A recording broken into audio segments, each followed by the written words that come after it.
Welcome back to the School Hours CEO podcast. My name is Danielle Gray. I am the host, of course, and today's guest is someone who beautifully blends science, soul, and embodiment. She's here to help you reconnect with who you truly are underneath all the roles and responsibilities. And I'm so excited to welcome Sherina, founder of the Soul Embodied Human. She helps women rediscover their true essence through a powerful combination of human design and somatic breathwork so that they can regulate their nervous systems, reconnect with themselves, and show up more intentionally in their lives and in their relationships. And in this conversation we're going to have today, Sherina is going to break down what human design actually is, how it can guide your energy and decisions as a mom and business owner, and how breathwork can support you in getting out of survival mode and back into your body, which is something I know that we all need more of. So if you've been feeling out of sync with yourself, running on autopilot, or like you're constantly just pushing, this episode is your permission slip to pause, breathe, and to come home. So Sherina, I am so excited to have you here today. Thank you so much for being here. Yeah, I'm super excited to be here with you. This is going to be so good. So just a little side note, for those of you who are not familiar with human design, that's totally fine. Hopefully we can give you a bit of a overview here today. But for those of you who are into human design, you understand how rare it is to have two manifestors come together for one conversation. So we are excited about this because it's funny. When I was introduced to human design, I didn't know anything about it. I didn't know what the options were really. So like I took some quiz and it popped up and it said, it wasn't a quiz, it was your chart, right? Yeah. And it said, I remember at the time I felt like it was a quiz, but I put in my information for my chart, just like you would for a birth chart or anything like that. And it came up manifestor. And it was funny because I was like, well, obviously that makes sense, right? But I didn't know what that meant. What I just was like, meant. oh yeah. I was like, totally. So yeah. So this is so good. So your energy is magnetic and grounded. And I know there's a powerful story behind that. So can you share what led you to the work you do now with human design and somatic nervous system healing? Oh gosh. Okay. So, it all kind of started when my husband was diagnosed with leukemia, actually. And I was just kind of, I don't know, trying to manage, being a mom in life and, understanding all of us better. And I found human design. I did the same thing. I entered in my details in the chart and I was like, okay, that's great. But what does that even mean? Like, okay, I get the gist of it, but what is that? And I looked up my kids and my husband and, I found out all their profiles. I was like, okay. But I didn't really dive into it at that point. And it wasn't until my husband passed away 2 years ago at 38 with the leukemia that I kind of went into my own dark night of the soul again. My first time was when my dad passed away in 2013 with cancer. So when I dove back into my spiritual work to just begin trying to heal myself, I came back to human design. Or rather, it came back to me is how I actually like to see it, because I wasn't really searching for it. It just found me again. Right. And when I began diving into it, it hit me this time, because here I am now on my own with 3 boys, and what the hell am I supposed to do? Who am I now was my question. It's like, okay, besides just being a mom, and I was a wife, and, we had all these plans growing old together and traveling and maybe even moving recently. And, that just kind of goes out the window.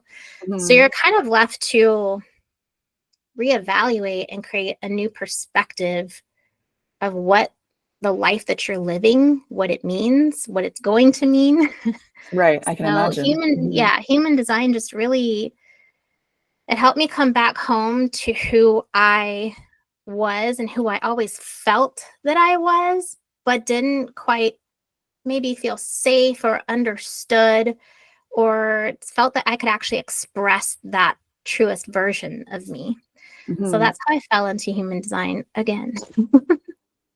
Well, that's quite the story. So first of all, thank you for sharing that with me. I'm sure none of any of that was easy, but I also know that we're never dealt cards we can't handle. I don't believe the universe works that way. I know you agree with that. So, I mean, that always helps me no matter what hard thing we're going through, whether it is grief or just a stressful day, it's just, the path is laid out in front of us and we're meant to take it because we're capable of taking it. Right. So as hard as it was, I'm glad that it brought you back to obviously what your calling was. And I thought it was so beautiful the way you said, how human design makes you feel, because I agree. It really, to me, felt like a permission slip to be who I was and to not feel guilty about who I was, or how, because as a manifestor, for example, as a manifestor, we have, the creative urges, and then, the low points where not low points emotionally, but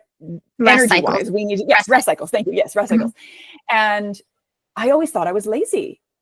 And then I realized that, okay, I mean, maybe to some people that is lazy, but it's something that I actually need to incorporate in the day so that I can be my best self. And actually right now, I've mentioned on a couple of past episodes that right at the time of recording in the beginning of June, I'm actually on like a sprint to record a ton of episodes so that I have all of my content done over the summer, which for a manifestor, if I'm trying to do that on top of all the things I'm normally doing, would lead me to burnout. For sure. Yeah, absolutely.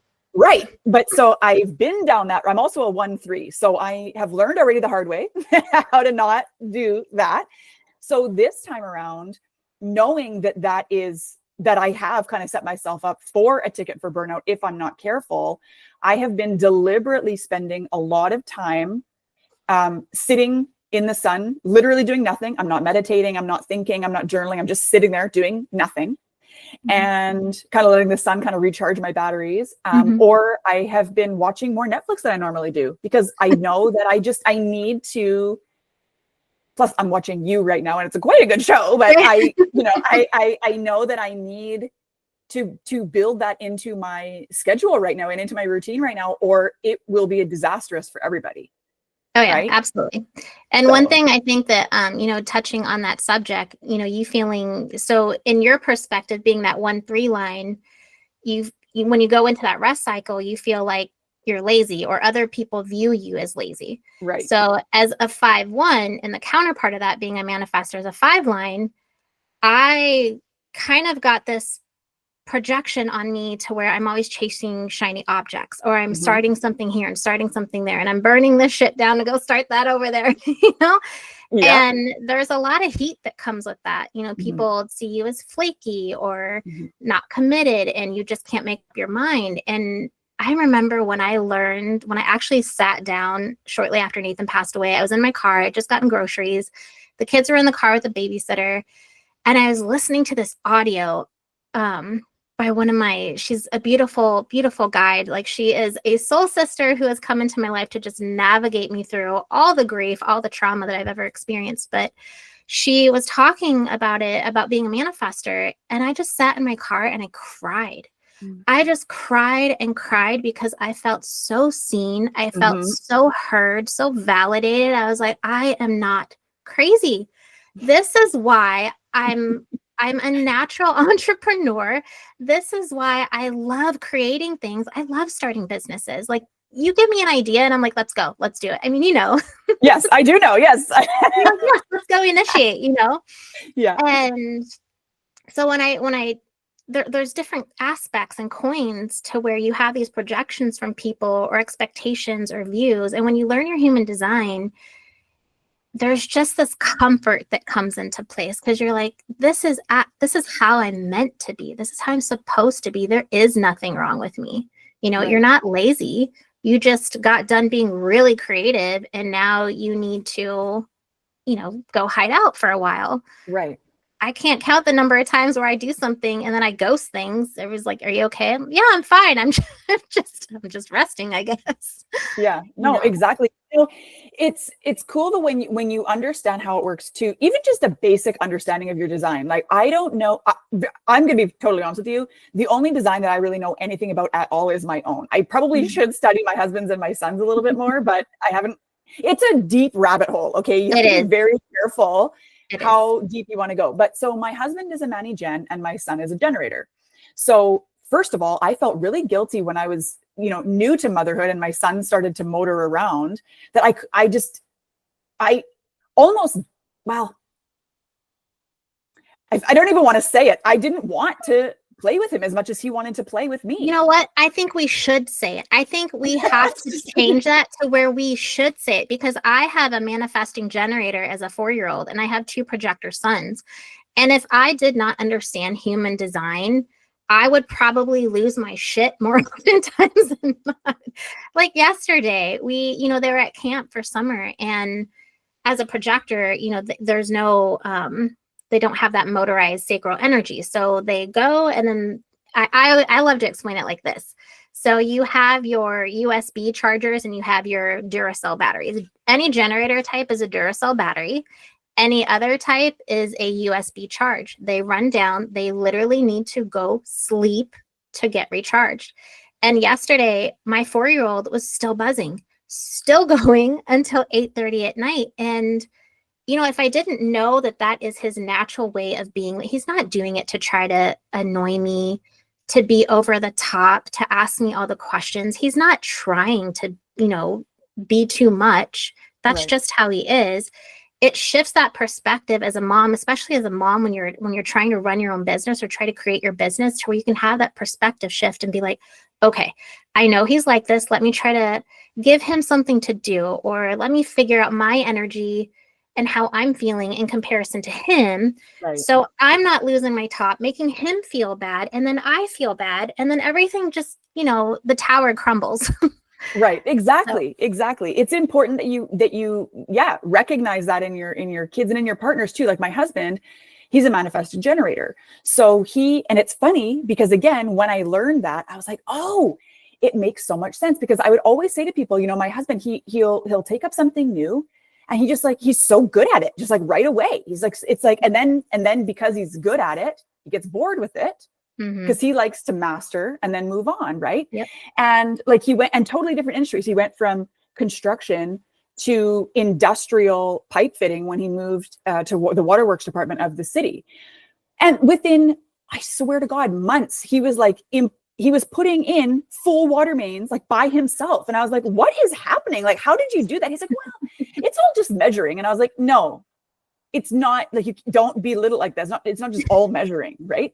And just everything. He's just very good at it very quickly. And then when I discovered he was a manifesting generator, which I mean, I think, one of their traits is to just quickly master things and move on. So here he is feeling bad that he can't stick with anything, when really that's not what it is at all. It's that your energy, you went in, you conquered, you mastered, and you move on.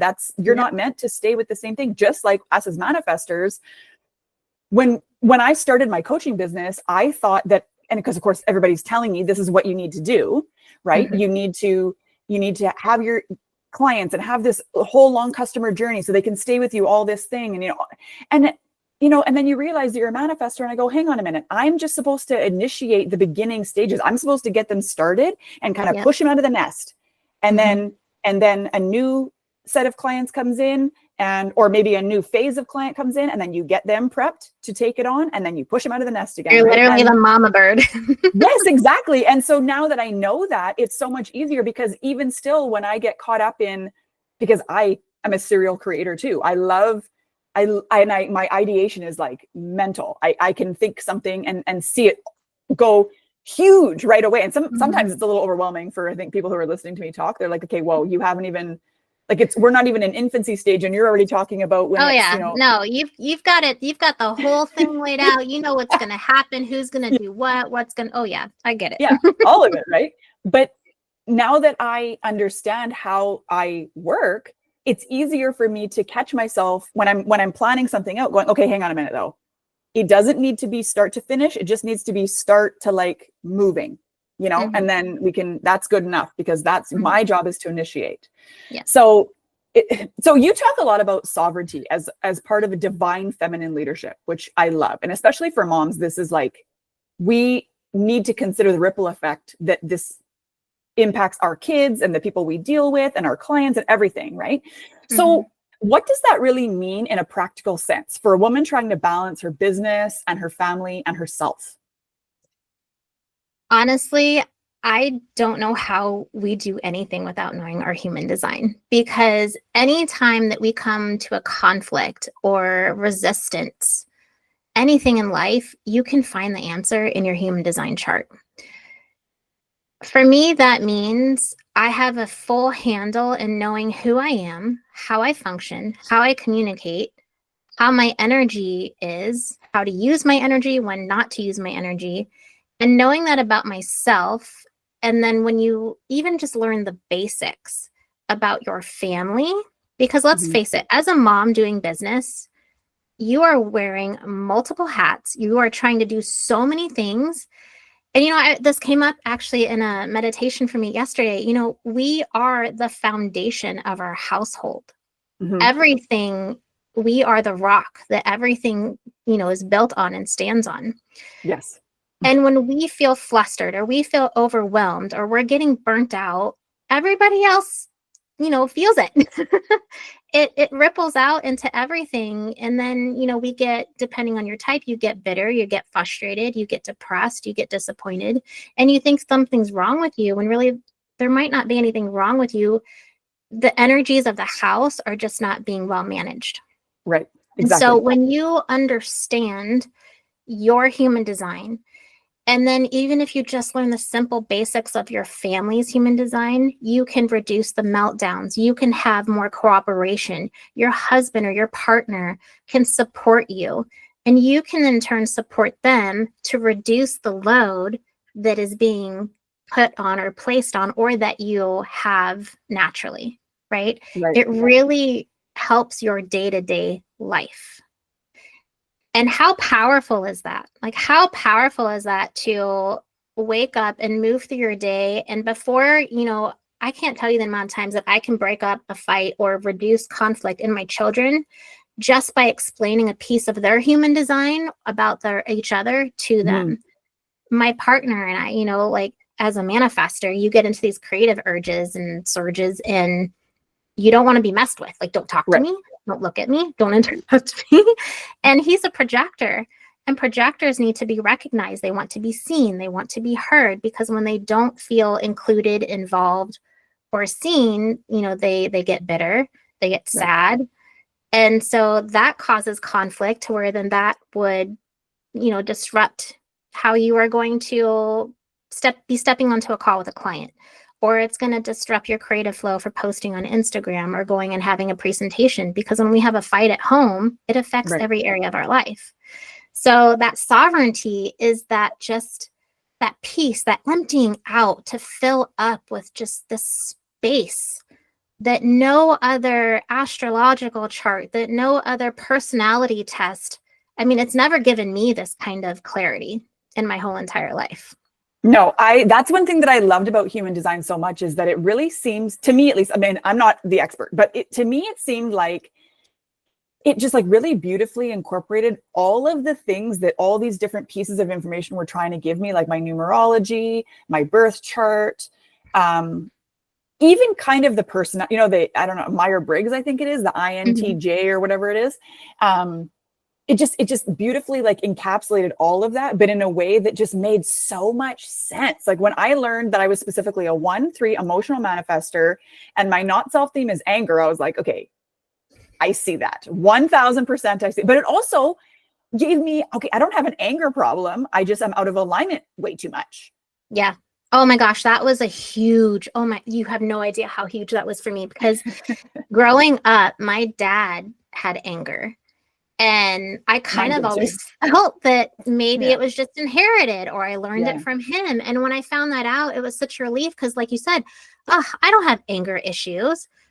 I'm just not living in alignment. Things are just not right in how I'm living and how I'm communicating, and how my husband and I were like, the miscommunication that would happen between us. I wish I would have known human design, when he was still alive and we were still married, because I cannot tell you how deeper our bond and communication would have been had we known these things about each other. It would have changed dramatically. Yeah, it's just, it's beautiful.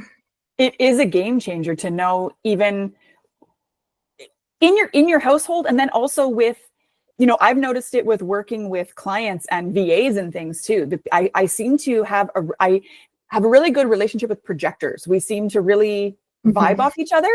And it's just funny, because now when I learned the other day, my hairdresser, we've been friends for like 11, hairdresser become friend. We've been friends for 11 years now. And just the other day, she's like, yeah, I think I'm a projector. I was like, that makes so much sense. I get it. This is so good. It's just like, just this beautiful back and forth of our energy. Right. And so standing your human design in just all the ways, like you say, how you run your house, your business, everything, because you can use it to set everything up, right? You have a better understanding of what your energy looks like and how much energy you probably are going to have and what it looks like when you start to run out of energy and the things you can do in the meantime. Even just the decision-making process. Like understanding that I am an emotional manifester and that I really need to go through all of the emotions and the whole, like, the sleep on it thing to me really applies, right? And yeah. I remember a couple of years ago, there was a lot of high pressure sales tactics being used that I didn't see at the time, but we got kind of backed into an investment that we were ultimately able to get back out of again. But I realized one of the reasons it happened was because the high intense sales tactics that were being used are designed so that you don't have a chance to go through that emotional wave of decision making. Mm-hmm. Because if I had time to make that emotional wave of decisions, I wouldn't have made the decision that we made. And then like I said, we were able to get back out of it. But it was just like, it was very eye-opening to me because hindsight is 2020, of course. But when I backed up out of it, I thought, oh, okay, this is interesting. I really need to consider the fact that no matter what high pressure, no matter what anybody is trying to sell me or tell me or get me to decide on, big or small, I really need to go through that emotional wave. And sometimes it's a fairly quick, move through the emotions, but sometimes it's, like days, weeks, sometimes. Mm-hmm. Absolutely. Yeah. And in comparison, so I'm a splenic manifestor. So I don't have the emotional wave. Mine is just intuitive hits. And I've definitely learned to listen. When you're driving and you get that feeling, well, you would get that feeling, but mine's like this voice that says, turn right, you need to go this way. And I don't listen. And then I get stuck by train. So I've learned, and that happens in all things in business and what I'm going to share and what I'm going to create. It happens in everything. And so I've learned that if I do not listen to it, I either get in trouble or things just do not go my way. I think human design is just this beautiful way for us to make life easier for ourselves. If we learn to operate by it's not like if you don't, things are going to go to shit for you. That's not what we're saying, but it's just like it'll enhance your life. It enhances your life. Yeah. Yes. It's kind of like the universe has kind of handed you this roadmap that if you just knew how to read your particular map better, you would be able to get to where you want to go with just more peacefully. It's not even about easier. Yeah. Right. Because for example, I'm a 1-3. So part of my design is that I will collect all of the ways that aren't ideal so that I can sit here and say, okay, guess what? You want to do it this way. And I know this because I've done it A, B, C, D, E, F, G, and none of them work the way this one does. And so I've done the dirty work for you. Here's the roadmap, follow my lead. And that's how I can initiate from there. Right. But now it's funny because for example, at one point in my career, we were in a situation, my husband was off on medical leave, medical support ran out. He was not in a position to be going back to work. So, and I couldn't get my business off the ground for all kinds of other, resistance I had built up and limiting beliefs and all the things. Right. So I had to go back to work full time. And I was so embarrassed. I was like, I failed. This is never going to work. I can't believe it, blah, blah, blah. But I was building a business still, running a household still. Now, at one point I did get an ultimatum from my husband because I was managing my time badly. And so I was snapping at everybody. And so that was a lesson too. Out of alignment. Right. But overall, I know that one of the reasons I needed to go back to work and build a business at the same time was because it put me in a position where I can sit here and say, okay, just because you're working full time doesn't mean you can't have what you want. It just means you have to adapt what you're doing and how you're doing it. But literally, if I can do it, you can do it. And my son was 3 at the time. So, and then at one point during that whole thing, we had to quickly find a daycare for my son because my husband went off to military training. Just Manny Gen. Okay, this is so funny. One side tangent story, Manny Gen thing. You'll think this is so funny. So he joined the Navy as a reservist I think he officially got sworn in May 2019. And reservists, if they go to basic military training at all, it's in Montreal. If they go at all, it's 18, 24 months before they're even considered to go. Okay. He was Okay, so this is May. So technically he should not have even been considered for this until at least, I don't know, Christmas time 2020, January 2021. By August, he was already at basic military training. So in quantum human design, this makes so much sense why my teacher, she kind of shifted Ra Uru Hu, the founder of human design. She shifted the language a little bit because manifesting generators, what we actually call them, are time benders. Yes. How accurate is that? 100%. Like when I heard that, I got chills just now. When I heard that manifesting generators are time benders, I was like, yep. 1000%. That is exactly what they are, because I've witnessed it in my husband. And it's so, what I love about it, but that first like awakening moment to it is so fun, because, and you must love watching people light up. And I do. That aha moment, like I kind of live for that aha moment where the people are just like, oh, that makes so much sense. Oh yeah. Thank you for giving me permission. You can see their mind just churning and turning. I love it. Yeah. Oh my God, that's so good. So, okay, I know a lot of women hear about human design and they get curious, but it also can be overwhelming. Like we were just saying, like the rabbit hole is deep. Okay. It's so deep. I think that's why I love it. And I finally landed on something, because I've had a juice bar, I've had a food truck, I've done online stuff. And I think this is why I've finally landed in my purpose and what I love, because I don't think I'm ever going to get tired of human design. No, there's so much to learn. Well, and it can get overwhelming. Oh, totally. You've got the gates and the channels and all that. Like, I don't even know. I haven't even hardly scratched the surface, but can you just explain kind of just like the gist, like what is human design and why is it such a game changer for how we manage our energy and make aligned decisions? Yeah, sure. So human design is basically your energetic, let's call it GPS. It shows you how you're meant to move through life, how you're supposed to make aligned decisions. It shares with you how your intuition is best expressed through you and in you. Mm-hmm. And it allows you to stop living by someone else's blueprint. So instead of, the conditioning that we grow up with, we're saying, you should be doing this, or the modeling that happens, when we're kids, it really allows you to see how you are actually meant to move in the world and be of the world.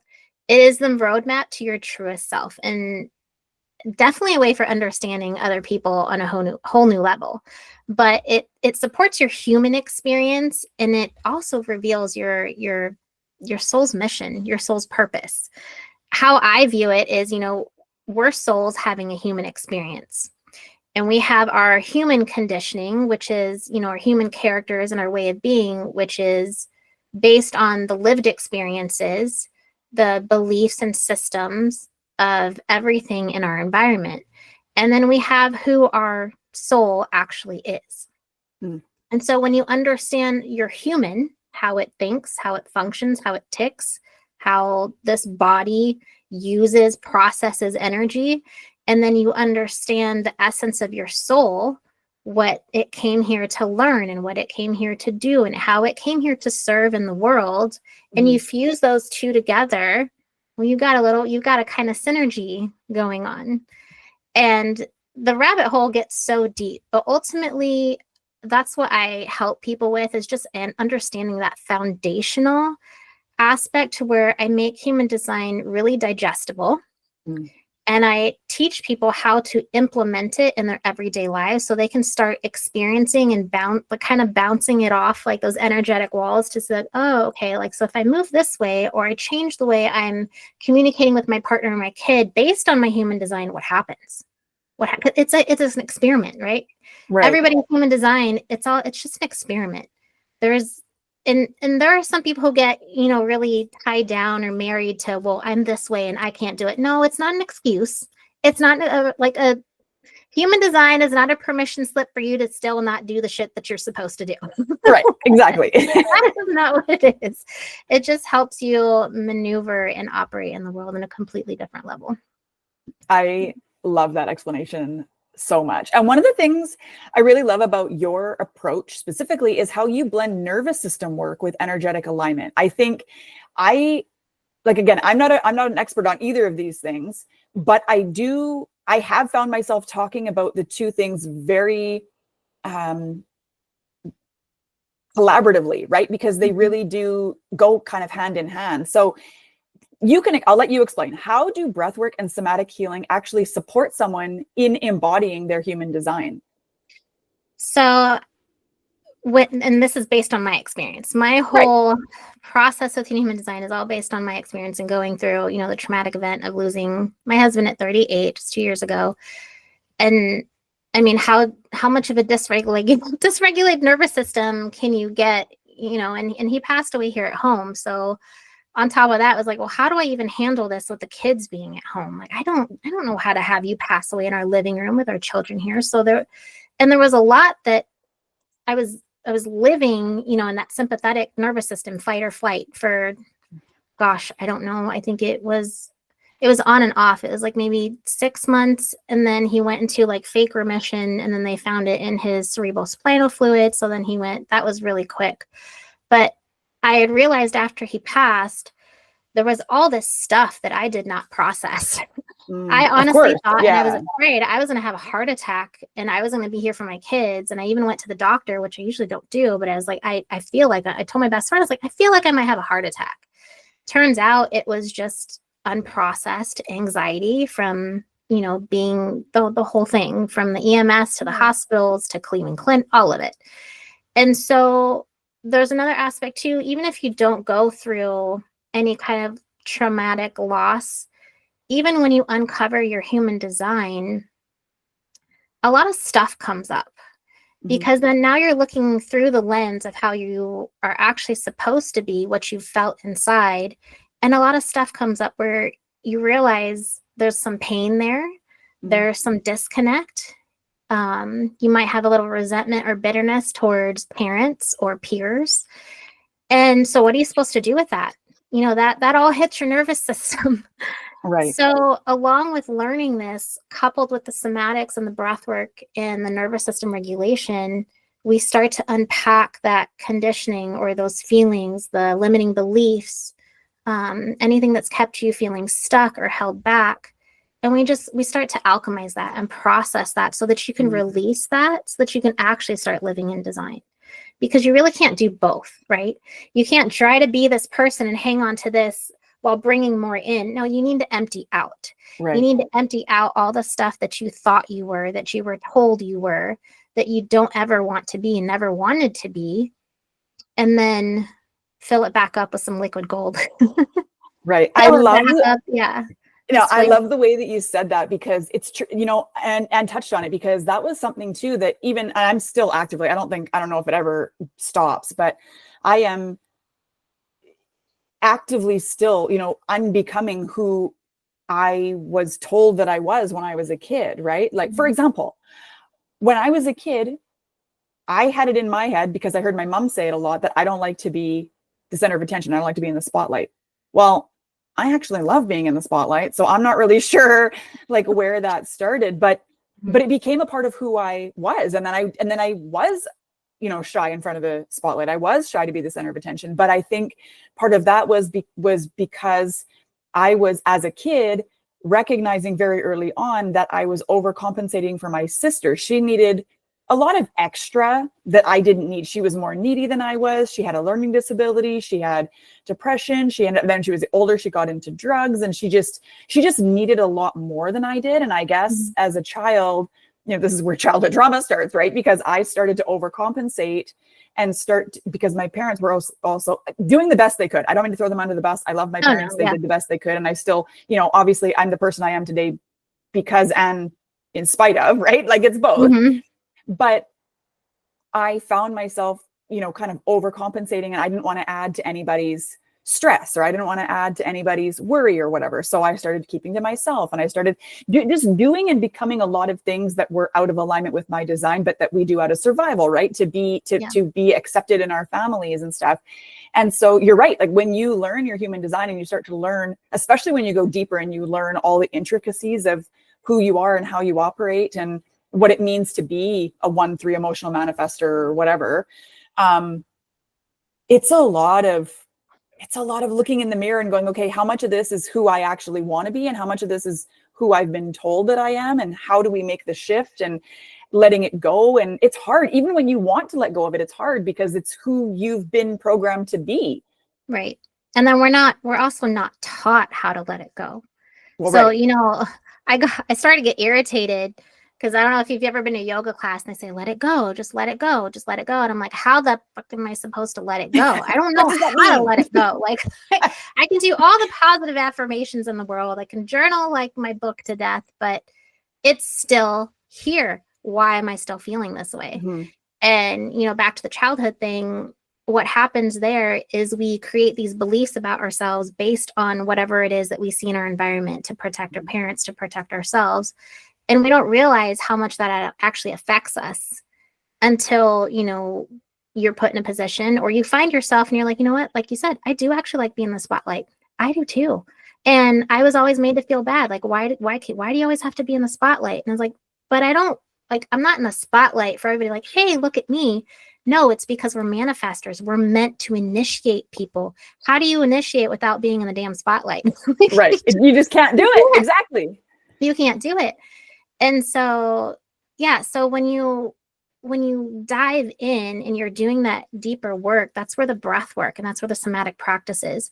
And honestly, that's how I healed myself. Well, I mean, not healed fully, but it's always a work. Things always come up in grief, but Right. it's how I continue healing myself with whatever comes up. And it's how I work with my clients too, because, we're not just working at the surface level anymore. Mm-hmm. We need to dive deep into the body because the body remembers, and we need to release it from the body. We need to release it from the muscles, and we need to release it at the soul level so that, like I said, you can empty out and then fill back up with the truth of who you are and what you desire to become, or however you desire to be in the world. Because if we're just learning our human design, but we're not actually integrating it and working through the beliefs that are holding her back, then what are we really doing? We're just taking in information, feeling overwhelmed, and then we're not actually moving forward in any way. Right. I love that. It is such a beautiful balance of modalities and just all of it. I love it. I love it so much. So I know that a lot of moms, and I was one of them, fully are stuck in survival mode. They're constantly on, they're pushing, they're doing, because we kind of touched on it earlier, and I've talked about it in previous episodes for sure, is, we carry an immense mental load as the mom, right? We, like you said, we are the foundation of the household. Whether you actually wear the pants or not is not really what I'm saying. I'm talking about the matriarch. We're wired. And my mom was like this, and we're wired to run the household. So not only am I running a business, I'm also keeping a mental track of what's in the pantry and when I need to get groceries next and when the laundry needs to get done. And, I've got track of everybody's appointments and practices and things. So there's just a lot going on all the time. So what's one micro shift that moms listening can try today to start grounding and reconnecting with their bodies? Yeah, absolutely. So this is one that I love. I actually did this one with my grandma. She called me having anxiety one day and she wasn't sure why. So not sure if we just do it on here or, so what I recommend and what I teach is to go to the bathroom. If the kids are around, whatever, step outside. If they're, not going to, I don't know, shoot each other with a Nerf gun or something, do something crazy, go to the bathroom. Or you can say, hey, look, like in Bluey, mom just needs 20 minutes. I just need 20 minutes. Say to whoever you can, or go in the car, whatever it is. But just take a moment, do a 4-step breathing. It's called box breathing. You breathe in for 4, hold for 4, out for 4, and hold at the bottom. And just close your eyes and just tune in and literally ask yourself out loud, what do I need right now? What do I need right now? Where am I feeling out of alignment? Not what do I need to do? Okay. Because you're already doing all the things. That's the problem. Right. It's what do I need right now? And what is out of alignment? Because that's where you're tuning in with your intuition, with yourself. You're asking your soul, what's out of alignment? Because, you might be triggered by all the kids talking or screaming or, the fact that you need to restart the laundry, but that might not actually be why you're being triggered, right? That's not actually the source. And then asking, where do I feel this in my body? When you tune into where that is in the body and you just start to breathe into that space, and when we set the intention to say this out loud to the universe, to God, creator, say out loud, because that is the manifestation part, is the saying it out loud. I'm releasing this now. I'm asking you to take this away. I am calm, I am confident, and I am in control. Tuning in with yourself, and just even for 5 seconds, for 20 seconds. I know that so many people say this, but it's not just about what do I need to do? Because oftentimes people say, what do I need to do? You don't need to do anything. That's the problem. You just need to tune in and find out how you're feeling in here so that you can regulate out here. Yes. I love that. That is so beautiful. And it's something that you can do anytime. And it's important that we do, admit that we need to take a time out, and just say, look, I need 20 minutes. I need to tap out. I need to go lock myself in the bathroom, whatever needs to happen. Well, and I would couple that too. What just popped, see, there's that download. Don't forget to tell them this part. So finding out your human design and knowing what your not self theme is. So for instance, and I would say that would be the key part before even doing what I just said, because when I learned that my not self was anger, when I'm out of alignment, anger surfaces. Whenever that was the first thing I started with. Okay, when I feel angry, I know that something's not right. Either I'm not listening to myself, I'm doing something that I shouldn't be doing, or something's going on in my environment that's pissing me off. Yes. So, for a projector, that would be bitterness. For a Mani-Gen, that would be anger and unsatisfaction. They don't feel satisfied. Disappointment. For a reflector, that would be disappointment. For a generator, that would be not feeling satisfied. So when you know you're not self-theme, just start to notice how many times a day you feel that. And that'll tell you where and how you're out of alignment. That's so important. So let's piggyback off of that a little bit then. So how can understanding your design help you flow through, a school hours CEO workday with more peace and less force? Considering that if you're not self-theme, how does that help you kind of organize, if you're paying attention and following your human design, how does that help you create like a school hours CEO workday that works for you? So as a manifestor, I have learned that I cannot push and force myself like any generator types. And I actually did this really cool experiment because, on Instagram, there's all these, especially as a CEO mom and entrepreneurs, we're always looking for the best way to manage things, to make social media easy. And there's so many products and so many courses and so many methods out there. And sometimes they don't feel right. But you're like, well, it's working for them, so it should work for me, right? So I went ahead and I started asking people. I just went ahead and started DMing me. It's like, hey, would you mind telling me what your human design type is? I asked 8 women, and 7 of them were generator types, which makes sense because then a little over half of the population are generator types. So of course they can bust out content and do all these things because they have that sacral energy. Right. So finding out your human design type not only helps you manage your day to where you're managing your energy then. So, okay, when I'm in this, creative cycle, I'm going to work on these things and I'm going to take a few days off, 1 day off, a week of rest. Or, I'm a generator type. So I can crank out the content and the one-on-ones, but they still do need to rest. They do have their own little rest cycle built in to where if they don't, they can also burn out if they're not doing the things that light them up. So working that into how you're managing and running your own business, I feel is key. Because when you start to go down the rabbit hole of human design for business, oh boy, like that's a whole nother level. That's a whole nother level. But you know what? I think you said something just important just now that I want to highlight.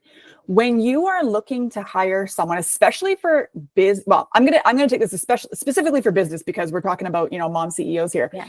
Specifically in business, I really think it's important that you understand your own human design type and and the person who's teaching you human design type, and it's not to say you can't learn, like, it's not to say that I as a manifestor can't learn from a generator, but I am going to have to make some concessions and some shifts and some changes, and take into consideration the fact that I don't have the energy they have. And it's funny because I, of course, didn't know this when I started my business.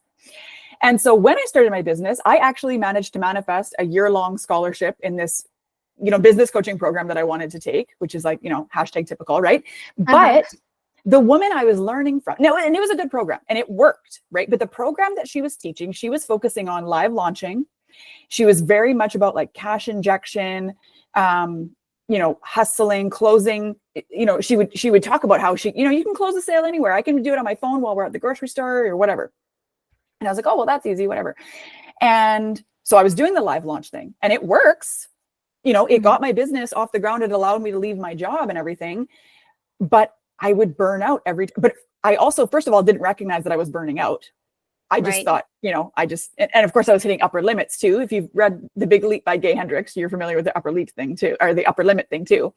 So that was happening constantly. And it wasn't until I got, out of that scene and learned about human design. And, I had kind of a full circle epiphany one day. And I was like, oh my God, she was operating from scarcity, from hustle, from masculine energy. She's probably some kind of generator. And I thought, no wonder, so that's proof. You can get any strategy to work for you, right? And I say this all the time when I'm talking about business strategy, specifically when it has nothing to do with human design even. Any strategy will work for you if you believe in it. The problem is it actually aligned and supporting the energy type that you are or not? Because even if you can get it to work, it's not sustainable.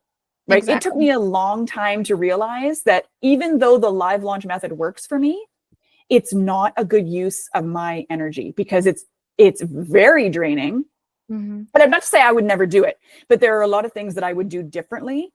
And I would also approach it with the intention of creating the bulk of it once and then reusing it so that my live energy down the road is less needed. Right. And like you said about content creation, I finally created a system of content creation and repurposing that works for me and my energy type because it requires me to be live one time and then I just repurpose it for everything else. It's a dream come true because I have been on tangents where I'll be able to post reels or lives or whatever for multiple days in a row and then I fall off and I think, oh my God, I can't stay consistent with it. Of course not, because my energy is not consistent. Right. And then you feel bad and you feel like there's something wrong with you. And then you feel like you're going to fail or you are a failure. And that's just not true. It's just that we're not aligned. We're not meant to work that way. That is not the best use of your energy. And like you said, it's not sustainable. So when it comes to business, my friend and I are she's a projector and you're right. Manifestors and projectors, like we get along great in business that way. Now, I did a human design course and, she was a manifesting generator and she was great because she gave bite-sized pieces of information, which is wonderful because, she's taking out all the stuff that doesn't work, only giving you what does. But then when it comes to any generator types of like content creation, I'm not saying that they don't work. Yeah, they work. Absolutely, they work. But can you sustain that? Is that something that you even want to do? Because when I look at that, it gives me overwhelm. And then I feel overwhelmed about my whole business. I feel sad. I feel like this is never going to work. Right. When in all actuality, it will work. You just need to find what works for you. And when it comes to even hiring a VA or an assistant, anything that you need, finding out their human design type, because you want to get the person who is going to best support you. Right. You don't want what's the point of bringing someone on who's just going to drain your energy or not understand? So that I feel like that's a huge piece. Oh, huge. Like I would never hire a manifestor as a VA. I just would not. Oh, no. No, well, I don't even think a manifestor would be drawn to being a VA, but I'm just saying. I don't think so. I would never hire any, like, honestly, I say this with love, but I would struggle hiring a generator type because of the amount that I would have to respond. Like the amount of, as a manifestor, when you are asked questions upon questions upon questions, it's just so irritating. It makes me like, my husband asks me tons of questions and he's just like, why are you getting so snippy? I was like, because you've just asked me like 7 questions back to back and I can't deal with. Yes. Like, stop Yes. asking Yes. questions. And so knowing that, and, circling that back around to being a parent, knowing that about yourself, like I tell my kids, guys, I'm on question overload. You guys need to stop asking me questions.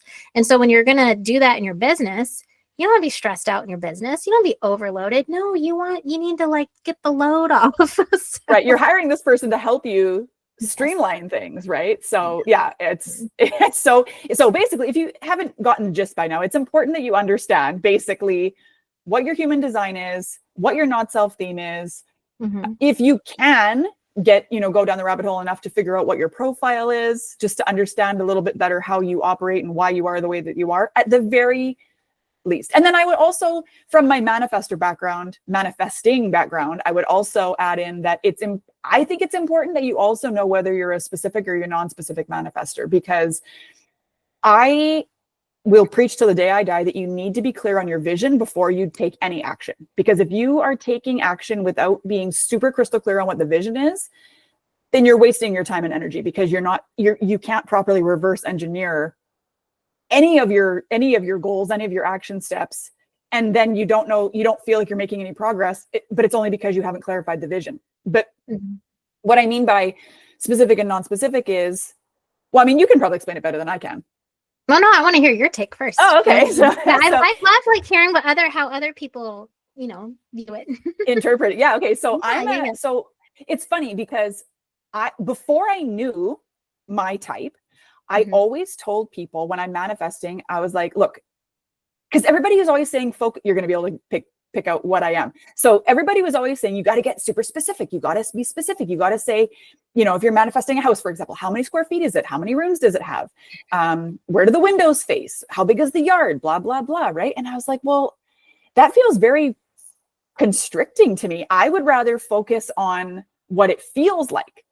Right? Like I would rather focus on how good it feels to own my own house. I would rather feel how good it feels to have my nice, spacious, kitchen. So of course that is conducive to the floor plan a little bit, and I'm talking about house specifically here, but even in business, like for me, it's never been as effective to focus on a specific dollar amount than it is to feel like I just want to feel like I have more than enough coming in.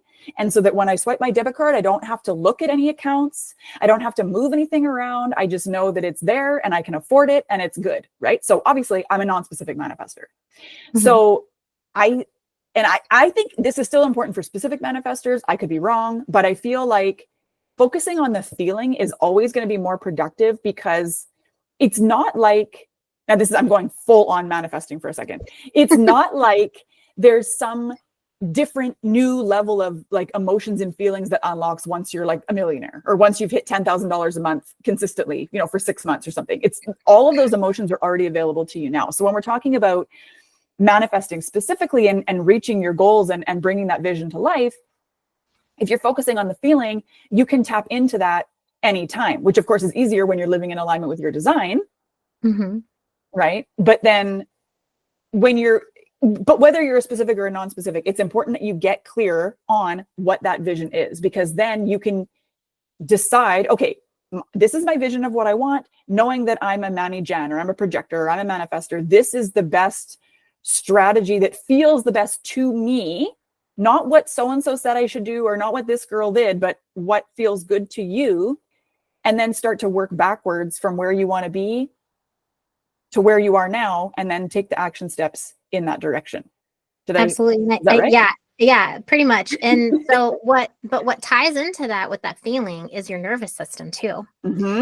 Because if your nervous system does not feel safe, if you think about the fancy house and the car, or, just where you're living, or, your possessions, or just what do you want to experience? If your nervous system doesn't feel safe holding that, or even having that, you're like, wait a minute, I've never had that before. I don't actually know how I would even take care of it. How would I even use that fancy car?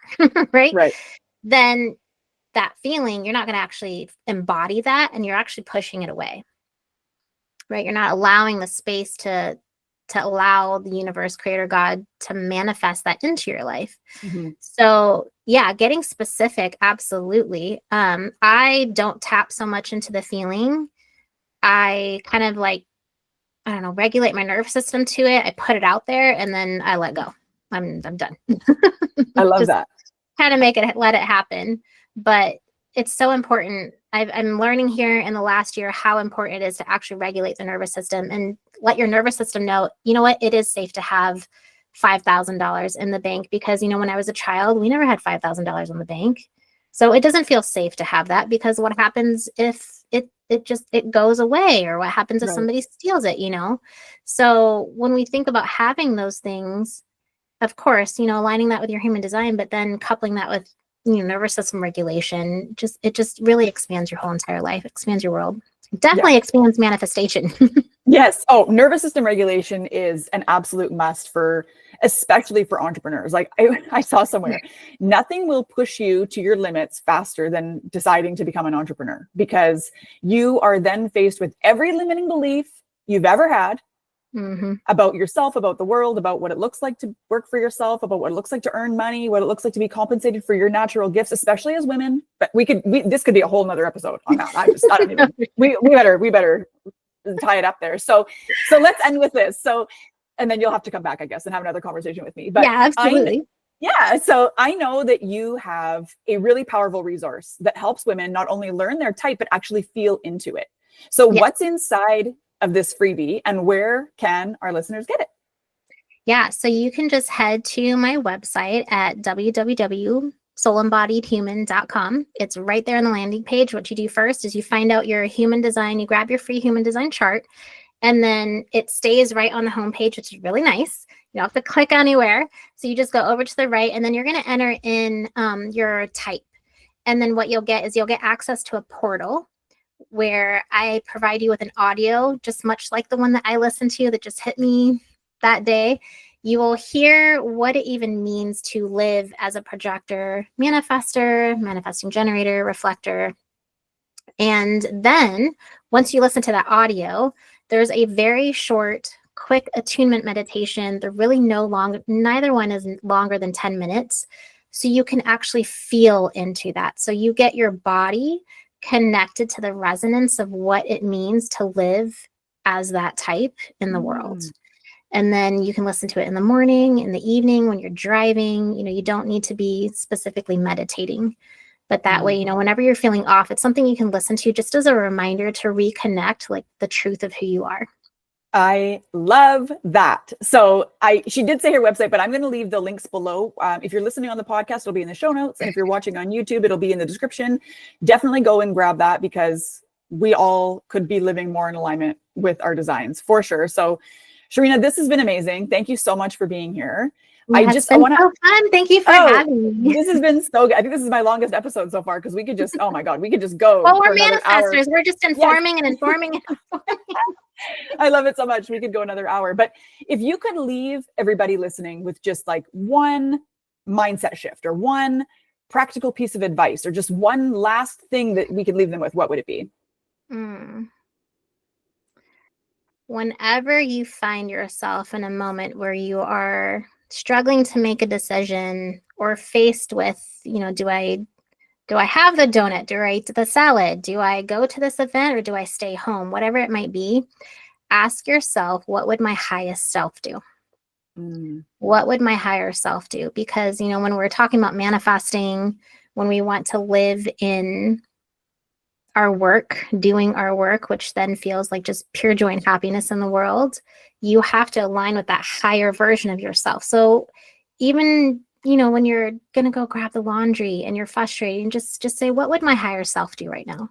And that quick millisecond mindset shift just has you take that aligned action, living as the version of you that you want to be experiencing in the future now.